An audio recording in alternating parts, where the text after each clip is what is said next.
Here is Sailor Studio 131, a pink ink. Let's jump straight to the end with my opinion on this ink. I cannot say that this was a fun ink to use so much as it was frustrating.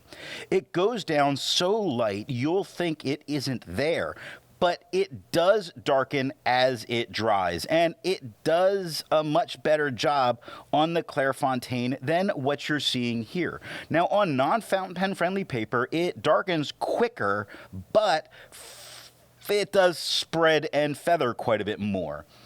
I found myself frequently needing to prime the feed, not because of flow issues, but because I couldn't tell that it was writing and I thought it was out of ink. Frustrating and a hard pass for me. Thankfully, this is only a sample. The pen for today is a Lamy Safari with a 1.5 stub. Now that we know my opinion on this ink, let's see how I got there with the first writing sample done on Clairefontaine. The good news that we start with is the tone that we're getting is much more usable than we did in that opening segment. Now, it doesn't feather and it doesn't spread. It does shade after it dries. And, you know, the shading's not horrible before we go and really pick on this ink. Take a look at before on the third line, where the upstroke of the hoop of the B is quite a bit darker than everything else around it. Same with the letter O, but most of it is very light. As a tone, I do find this in general after it's dried pleasant to look at. It's just that for me, it was abysmal to use while writing.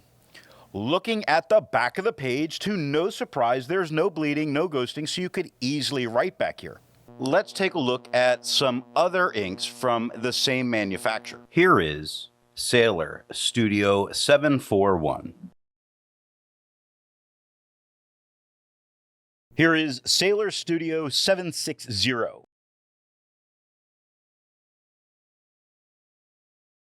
Here is Sailor Studio 841. Here is Sailor Studio 873. There's a lot to learn by doing multiple chromatographies. The one on the left is immediately put into water for 10 to 15 seconds. The one on the right, marked with a D, is let dry for 10 minutes before putting into water. Resistance tests are done to see how this ink can be expected to perform on the page, and more importantly, how hard it may be to clean from your pen.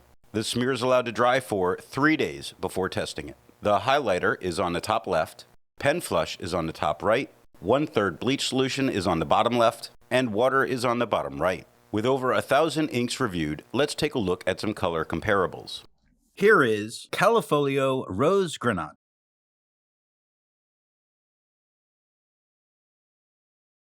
Here is Caran d'Ache Divine Pink.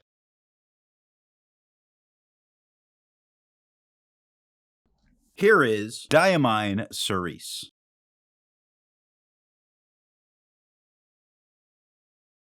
Here is Graf von Faber-Castell Yazakura. While it's nice to see ink in the same color family, I prefer to see ink to complement the color on the page. Here is Birmingham Pen Company Andy Warhol Pop Art Purple. Here is Monteverde Midnight Black.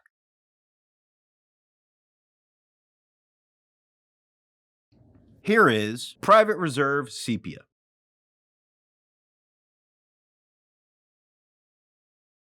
Here is Aurora Gray.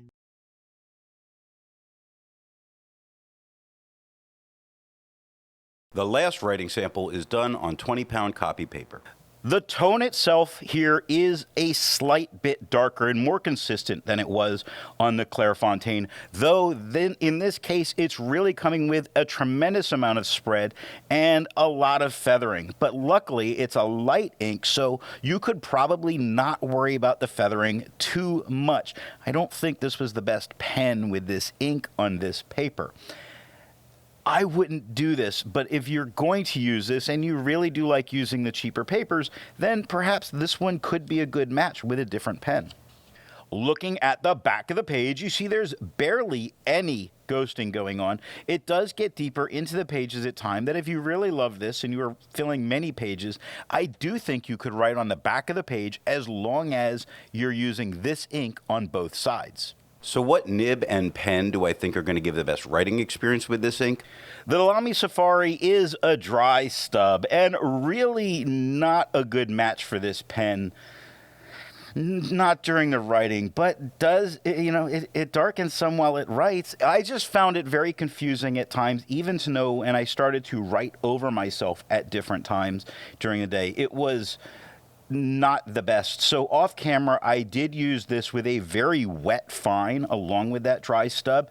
And, I had a lot of hopes for things to change. Unfortunately, nothing changed at all. So now with that, if you like this ink, then, it's a dealer's choice for pen because it's very consistent. I just get frustrated no matter what pen I put it in. So there's that. I hope you got something out of this video, and thanks for watching. I want to let you know that the best way you can support this or any channel is to let retailers know where you heard of something if you go to buy.